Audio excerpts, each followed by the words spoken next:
शादी के बाद भी नहीं बदला मायका। दोपहर का समय होता है, घर में शांति फैली होती है। शकुंतला और मनीष सोफे पर बैठे चाय पी रहे होते हैं। तभी दरवाजा खुलता है और पायल अपने पति नीरज के साथ अंदर आती है।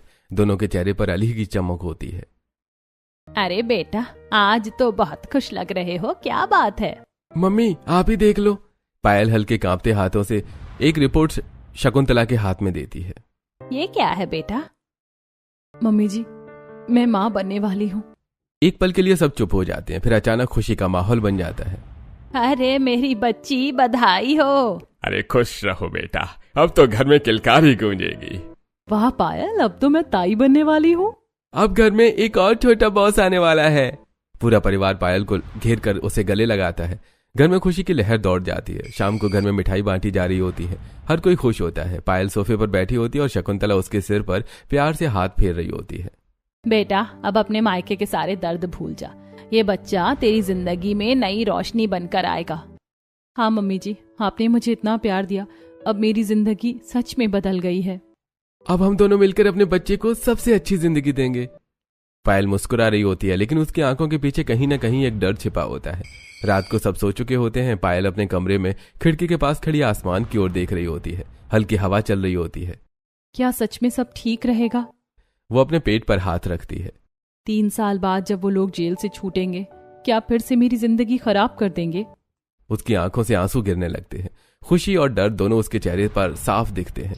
समय तेजी से बीत जाता है। अब 3 साल हो चुके होते हैं। सुबह का समय होता है। घर में हलचल होती है। छोटा चिंटू स्कूल जाने के लिए तैयार हो रहा होता है।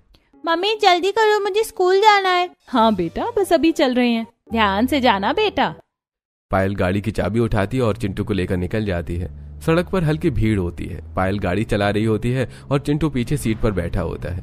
वो उसे सीट बेल्ट पहनाती है। अच्छे से बैठो बेटा। जी मम्मी। गाड़ी एक रेड लाइट पर रुकती है। आसपास कई गाड़ियां खड़ी होती हैं। पायल खिड़की से बाहर देखती है और अचानक उसका चेहरा सफेद पड़ जाता है। उसके बगल में एक गाड़ी खड़ी होती है जिसमें उसके मायके वाले अश्विनी, श्यामलाल और कीर्ति बैठे होते हैं। ये लोग? उसके दिमाग में पुराने अत्याचारों की यादें घूमने लगती हैं। क्या 3 साल हो गए?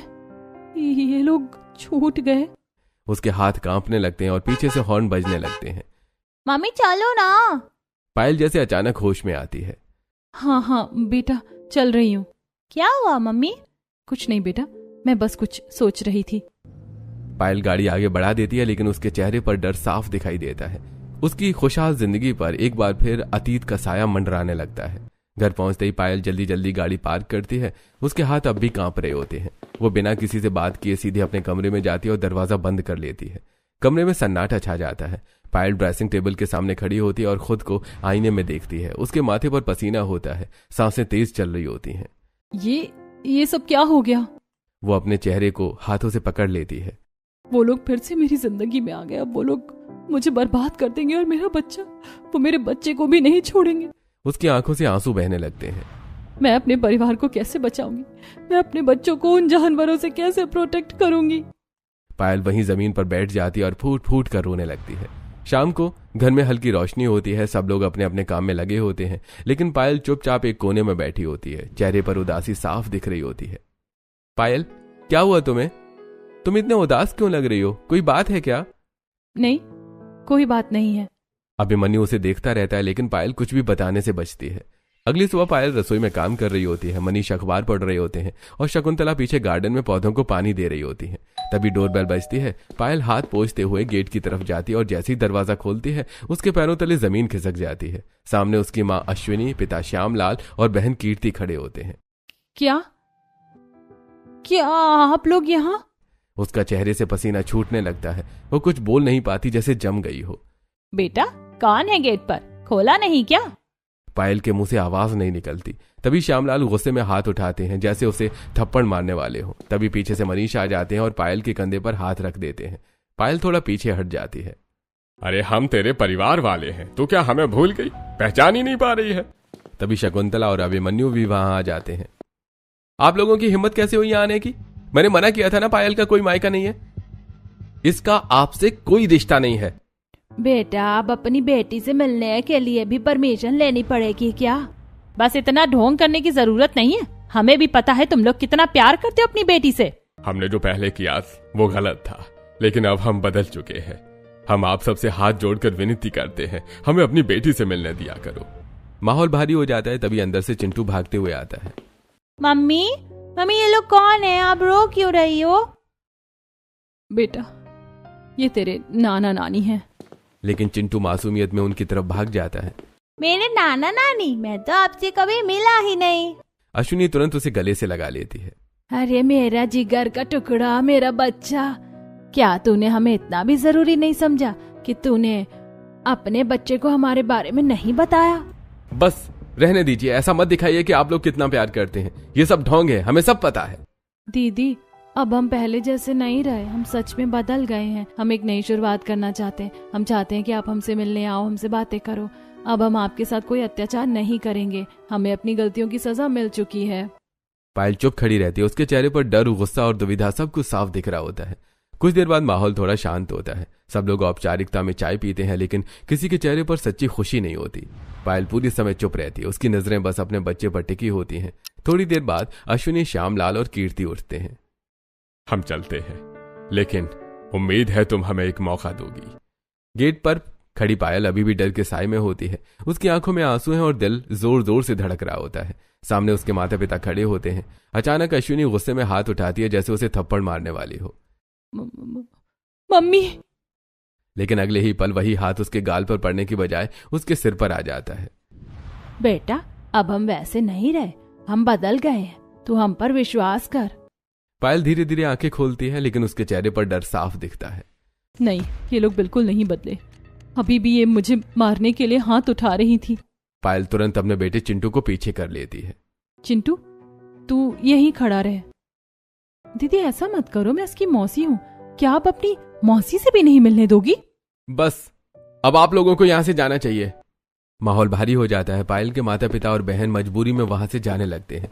गेट बंद होते ही उनके चेहरे का रंग बदल जाता है। गाड़ी में बैठते ही तीनों के चेहरे पर गुस्सा साफ दिखाई देता है। अरे इसको तो हम सबक सिखाएंगे। ये जो जेल का बदला है, इसे पूरा करके ही रहेंगे। इसकी हिम्मत कैसे हुई हमारी इतनी बेइज्जती करवाने की? पूरी सोसाइटी में थू थू करवा दी। दीदी को तो लगता है सब भूल गई। अब इसे याद दिलाना पड़ेगा। जैसे ही उनकी गाड़ी मोहल्ले में पहुंचती है, बाहर खड़ी औरतें उन्हें देख लेती हैं। सबकी नजरें उन पर टिक जाती हैं। कैसे लोग हो तुम? अपनी ही बेटी को इतना मारते हो। 3 साल जेल काट कर आए हो, शर्म नहीं आती क्या? पता नहीं माँ बाप हो या उसके दुश्मन। अश्विनी, श्यामलाल और कीर्ति के चेहरे शर्म से झुक जाते हैं। वो बिना कुछ बोले अंदर चले जाते हैं और दरवाजा बंद कर लेते हैं। इस मोहल्ले में हमारा रहना मुश्किल हो गया है। हाँ, अब इस पायल को जल्द से जल्द घर बुलाना पड़ेगा, ताकि सबको दिखा सके कि हम बदल गए हैं, और फिर उसे सबक भी सिखा देंगे। तीनों के चेहरे पर खतरनाक मुस्कान आ जाती है। अगले 3-4 दिन तक पायल के माता पिता और बहन उसे रोज फोन करते हैं, मीठी मीठी बातें करते हैं, उसका हाल चाल पूछते हैं। बेटा, खाना खाया या नहीं?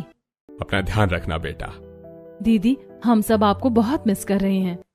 धीरे धीरे पायल का दिल पिघलने लगता है। शायद अब ये लोग बदल गए हैं।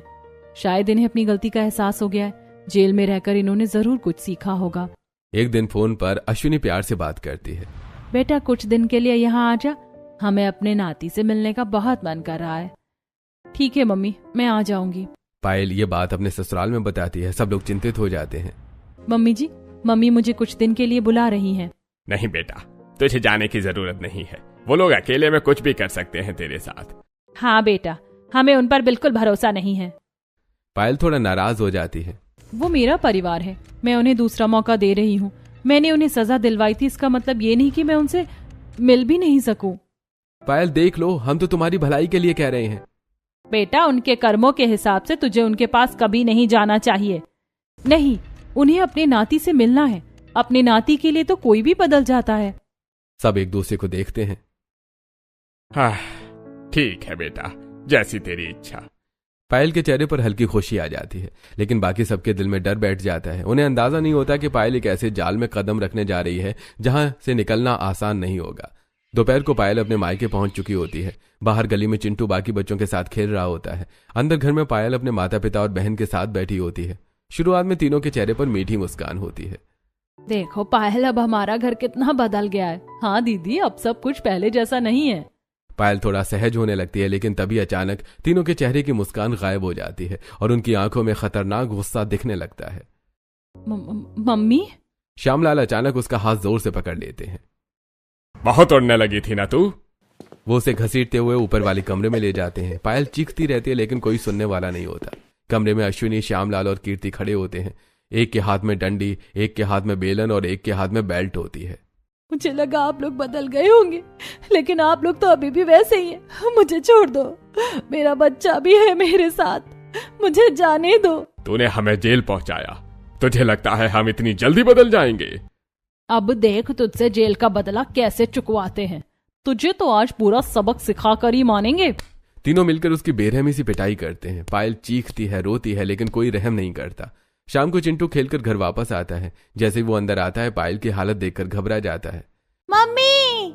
पायल के हाथ, पैर और चेहरे पर चोट के निशान होते हैं। वो दर्द से करहा रही होती है। मम्मी आपको क्या हो गया? इतनी चोट कैसे लग गई? बेटा मैं सीढ़ियों से गिर गई थी। चिंटू अपनी छोटी छोटी उंगलियों से पायल के आंसू पोंछता है। मेरी प्यारी मम्मी, आपको रोने की जरूरत नहीं है। देखो मम्मी, मैंने आपकी सारी चोट ठीक कर दी। पायल का दिल टूट जाता है। दर्द से ज्यादा उसे अपने बच्चे की मासूमियत चुभती है।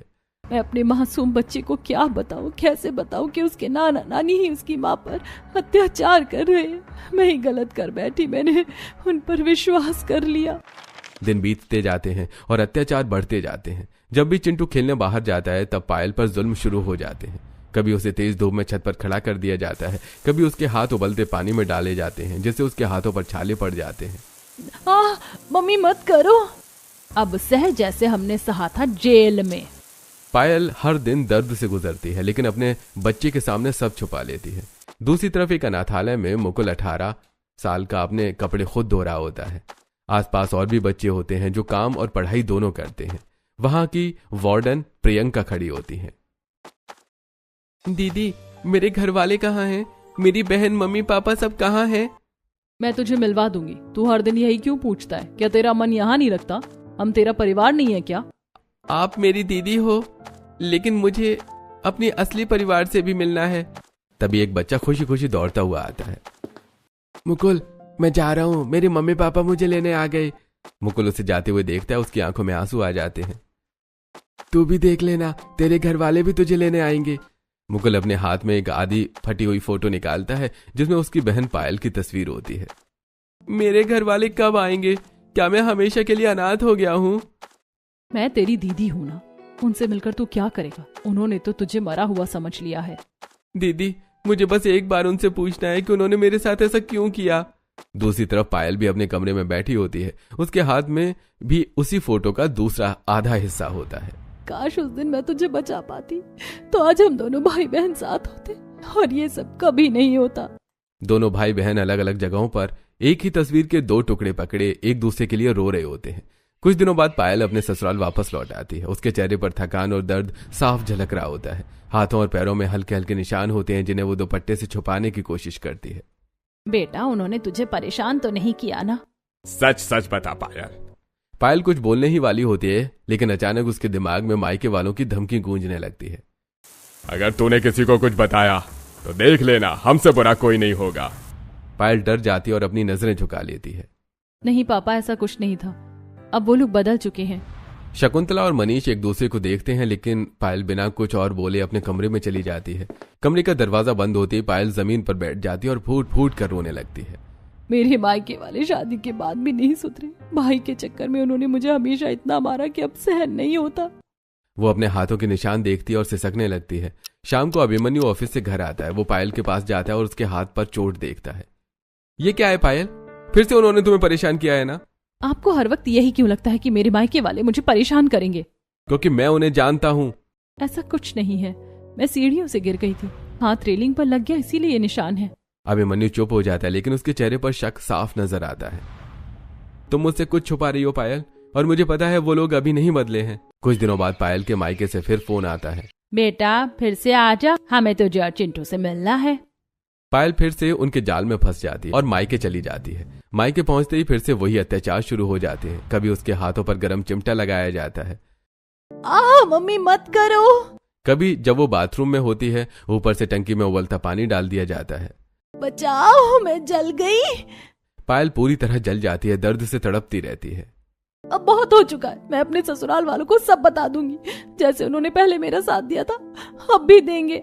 तू बताकर तो देख, इस बार देख हम तेरा क्या हाल करेंगे। इस बार तू नहीं, तेरा बेटा भुगतेगा। नहीं, मेरे बेटे के साथ कुछ मत करना, मेरी जान बसती है उसमें। अच्छा, तेरी जान बसती है उसमें? और जो तूने हमारा भाई छीना उसका क्या? अश्विनी गुस्से में पायल के बाल पकड़ लेती है। तेरे बेटे को भी ऐसे ही छीन लूंगी जैसे तूने मेरा बेटा छीना। मम्मी छोड़ दो, बहुत दर्द हो रहा है। तूने कैसे सोच लिया कि हम तुझे इतनी आसानी से छोड़ देंगे? अरे तेरा असली सबक तो अब शुरू हुआ है। दूसरी तरफ अनाथालय में मुकुल अपनी बहन की फोटो को पकड़कर रो रहा होता है। दीदी, मैं आपसे कैसे मिलूं? मुझे आप सबकी बहुत याद आती है। मैं आपसे मिलना चाहता हूँ। आज मैं आपसे मिलकर ही रहूंगा। अनाथालय के मेन गेट पर 2 सिक्योरिटी गार्ड खड़े होते हैं। मुकुल चालाकी से उन्हें बहकाता है। अरे उधर देखो, कोई लड़का भाग रहा है। जैसे ही गार्ड ध्यान हटाते हैं, मुकुल दीवार कूदकर भाग जाता है। प्रियंका वार्डन उसे देख लेती है और उसके पीछे दौड़ती है। मुकुल रुक जा, तू ऐसे नहीं जा सकता। आज मैं अपने परिवार से मिलकर रहूंगा। आज आप मुझे नहीं रोक सकती। मुकुल बिना रुके दौड़ता चला जाता है। दोपहर ढल चुकी होती है। एक सुनसान गली में मुकुल भागते भागते थककर रुकता है। उसकी सांसें तेज चल रही होती हैं। वो घुटनों के सहारे झुककर खड़ा होकर लंबी लंबी सांसें लेता है। मुझे दीदी को ढूंढना ही होगा। वो अपनी आंखें बंद करता है और पुरानी यादों में खो जाता है। उसे याद आता है कि आखिरी बार वो अपनी बहन पायल के साथ नदी किनारे बैठा था। दोनों हंसकर बातें कर रहे थे। हाँ नदी, मुझे नदी के पास ही जाना चाहिए। वहां लोग जरूर जानते होंगे। मुकुल फिर से दौड़ पड़ता है। कुछ देर बाद मुकुल नदी के किनारे पहुंच जाता है। वहां कुछ लोग खड़े होते हैं। वो जेब से अपनी बहन की आधी फोटो निकालता है। भैया, आपने इस लड़की को देखा है क्या? वो एक एक करके हर इंसान से पूछता है, लेकिन हर कोई मना कर देता है। अरे नहीं बेटा, हमने नहीं देखा। अरे नहीं, हम नहीं पहचानते। मुकुल की उम्मीद धीरे धीरे टूटने लगती है, लेकिन वो हार नहीं मानता। वहीं दूसरी तरफ पायल के मायके में पायल के हाथ पर बांध दिए गए होते हैं। उसके मुंह पर टेप लगी होती है। वो तड़प रही होती है। आंखों से आंसू लगातार बह रहे होते हैं। आज इसका किस्सा खत्म करके ही रहेंगे, अब बहुत हो गया। अरे सही कह रही हो, हमारे घर का इकलौता चिराग इसने हमसे छीन लिया। अब इसे भी वही सजा मिलेगी। इसे उसी जगह मारेंगे जहां इसने हमारे भाई को खोया था, तब समझेगी दर्द। तीनों मिलकर पायल को उठाते हैं और गाड़ी की डिक्की में डाल देते हैं। दूसरी तरफ चिंटू को प्यार से बहलाकर गाड़ी में बिठा लेते हैं। आओ बेटा, हम तुम्हें घुमाने ले चलेंगे। गाड़ी नदी के पास आकर रुकती है। उधर मुकुल अभी भी लोगों से पूछताछ कर रहा होता है। प्लीज, किसी ने तो देखा होगा। तभी पास ही पायल के मायके वाले गाड़ी से उसे निकालते हैं। उसके हाथ पैर बंधे होते हैं, मुंह पर टेप होती है। उसे घसीटते हुए नदी की सीढ़ियों तक ले जाया जाता है। आज तुझे इसी नदी में फेंक देंगे। जा यहाँ से। पायल जोर जोर से तड़पती है। उसकी आंखों से मदद की गुहार निकल रही होती है। मुकुल पास में बैठा अपनी बहन की फोटो देखकर रो रहा होता है। दीदी, आप कहाँ हो? आज मैं आपको ढूंढ कर ही रहूंगा। तभी उसकी नजर साइड में जाती है। वो देखता है कुछ लोग एक लड़की को जबरदस्ती नदी में फेंकने की कोशिश कर रहे हैं। ये क्या? वो तुरंत खड़ा होता है और दौड़कर वहां पहुंचता है। मुकुल श्यामलाल का हाथ पकड़ लेता है। आपकी हिम्मत कैसे हुई किसी लड़की को ऐसे मारने की? ये मर्डर है। किसी को मारना बहुत बड़ा जुर्म होता है। अरे तू कौन है? ये हमारे परिवार का मामला है, हम जो चाहे करें, तुझे क्या है इससे? मुकुल पीछे लड़खड़ाता है, लेकिन हार नहीं मानता। नहीं, हटो, मुझे उन दीदी को बचाने दो। पता नहीं तुम लोग उसके साथ क्या कर रहे हो। वो उन्हें जोर से धक्का देता है और पायल को बचाने की कोशिश करता है। इस धक्का मुक्की में मुकुल के हाथ से उसकी बहन की फोटो छूट जाती है। वो फोटो नदी की सीढ़ियों पर गिर जाती है। हवा के हल्के झोंके से फोटो का टुकड़ा पायल के पास सरकता है। नदी किनारे हल्की हवा चल रही होती है। माहौल तनाव से भरा होता है। मुकुल पायल को धीरे धीरे संभाल कर सीढ़ियों पर बिठाता है। उसके हाथ कांप रहे होते हैं, लेकिन वो पूरी कोशिश कर रहा होता है कि उसे आराम मिले। दीदी, दीदी आप ठीक तो हो ना? वो जल्दी जल्दी उसके हाथों और पैरों की रस्सी खोलने लगता है। रस्सी खुलते ही पायल दर्द से करहा उठती है। मुकुल फिर उसके मुंह से टेप हटाता है। तभी मुकुल की नजर जमीन पर पड़ी उस आधी फोटो पर जाती है और फिर पायल की नजर भी उसी फोटो पर टिक जाती है। ये फोटो तुम्हारे पास कैसे आई? वो कांपते हुए मुकुल की तरफ देखती है। भाई, क्या सच में तू है? तभी पीछे से श्यामलाल की कड़क आवाज आती है। तू पागल हो गई है क्या? किसी भी अनजान लड़के को अपना भाई बना रही है। पापा, लगता है इसका दिमाग खराब हो गया है। जब इसे अपने भाई को बचाना था तब तो बचाया नहीं। पायल की आंखों से आंसू बहने लगते हैं। वो एक पल भी नहीं रुकती। वो उठकर मुकुल को गले लगा लेती है। भाई, तू कैसा है? मुकुल भी हक्का बक्का खड़ा रहता है और फिर धीरे से पूछता है, क्या आप ही मेरी दीदी हो? जो इस फोटो में है। पायल तुरंत अपनी जेब से फोटो का दूसरा आधा हिस्सा निकालती है। देख, इसका आधा हिस्सा मेरे पास। ये हमारा आखिरी फोटो है जब हम इस नदी पर आए थे। मुकुल फोटो को जोड़कर देखता है तो दोनों हिस्से एक हो जाते हैं। दोनों बहन भाई फूट फूट कर रो पड़ते हैं। तू कहाँ था इतने सालों से? तूने हमें बताया अभी नहीं। पायल उसके माथे पर प्यार से चुम्मी देती है। मेरा प्यारा भाई, तू कहाँ था इतने सालों से? दीदी, मैं तो जिंदा था। मैं आप सबको ढूंढ रहा था, लेकिन किसी ने मुझे ढूंढने की कोशिश ही नहीं की। उन्होंने तो मुझे मरा हुआ मान लिया। तभी पीछे से एक ऑटो आकर रुकता है। उसमें से प्रियंका उतरती है और दौड़कर मुकुल के पास आती है। मुकुल, मैंने तुझे मना किया था ना, अकेले मत आना। फिर क्यों आया तू यहाँ? मुकुल चुप खड़ा रहता है। उसकी आंखें अब भी अपनी बहन पर टिकी होती हैं। दूसरी तरफ गाड़ी के अंदर चिंटू बैठा होता है। वो बहुत डर गया होता है। उसकी आंखों में आंसू होते हैं। वो धीरे से अपनी मम्मी का फोन उठाता है और अपने पापा को कॉल करता है। पापा मैं गाड़ी में बैठा हूँ। नाना नानी मम्मी को मारने की कोशिश कर रहे हैं। आप प्लीज जल्दी आकर मम्मी को बचा लो। बेटा तुम परेशान मत हो, मैं अभी आता हूँ। नदी किनारे एक तरफ भाई बहन सालों बाद मिले हैं। आंसू, प्यार और दर्द सब एक साथ बह रहे हैं और दूसरी तरफ खतरा अभी भी खत्म नहीं हुआ है। पायल के मायके वाले अब भी वहीं खड़े हैं। उनकी आंखों में गुस्सा और बदले की आग जल रही है। पायल अभी भी दर्द में बैठी होती है। मुकुल उसके पास खड़ा उसे संभाल रहा होता है। तभी दूर से गाड़ी तेजी से आकर रुकती है। गाड़ी से अभिमन्यु और शकुंतला, मनीष जल्दी जल्दी उतरते हैं। अभिमन्यु की आंखों में गुस्सा साफ दिखाई दे रहा होता है। पायल! वो दौड़कर पायल के पास जाता है। उसकी हालत देखकर उसका गुस्सा और बढ़ जाता है। अगले ही पल अभिमन्यु गुस्से में श्यामलाल का कॉलर पकड़ लेता है। तुम्हारी हिम्मत कैसे हुई मेरी बीवी को मारने की? तुम्हें अभी बताता हूँ। 3 साल की जेल काट कर भी तुम्हें चैन नहीं पड़ा ना? अरे छोड़ो मुझे, यह हमारा पारिवारिक मामला है। पारिवारिक मामला? किसी को मारना पारिवारिक मामला होता है क्या? शकुंतला भी आगे बढ़ती है। उनकी आंखों में गुस्सा और निराशा दोनों होते हैं। मैंने सोचा था तुम लोग बदल गए हो, लेकिन मुझे नहीं पता था कि तुम इतने गिर सकते हो। कैसे जाहिल लोग हो तुम, अपनी ही बेटी को मारने पर तुले हुए हो। अश्विनी और कीर्ति चुप खड़ी होती है। उसके पास कोई जवाब नहीं होता। तभी मुकुल आगे बढ़ता है। उसकी आंखों में आंसू होते हैं, लेकिन आवाज में मजबूती होती है।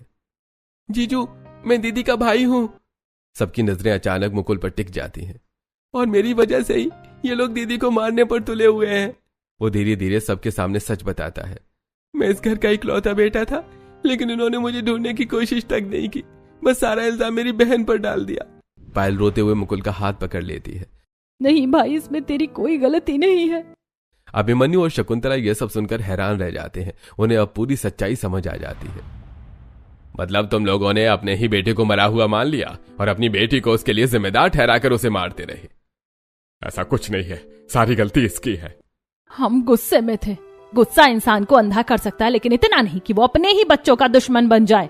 धूप से भरी एक दोपहर, घर के आंगन में छोटे छोटे कदमों की आवाज गूंज रही होती है। 10 साल का मुकुल अपनी बहन पायल के पीछे पीछे घूम रहा होता है। दीदी, मेरी क्लास के सारे बच्चे स्विमिंग करते हैं, मुझे भी सीखनी है। पापा मम्मी तो मुझे जाने ही नहीं देते। अच्छा चल ठीक है, जो हमारे पास वाली नदी है ना, मैं तुझे वहीं स्विमिंग सिखा दूंगी, मुझे आती है।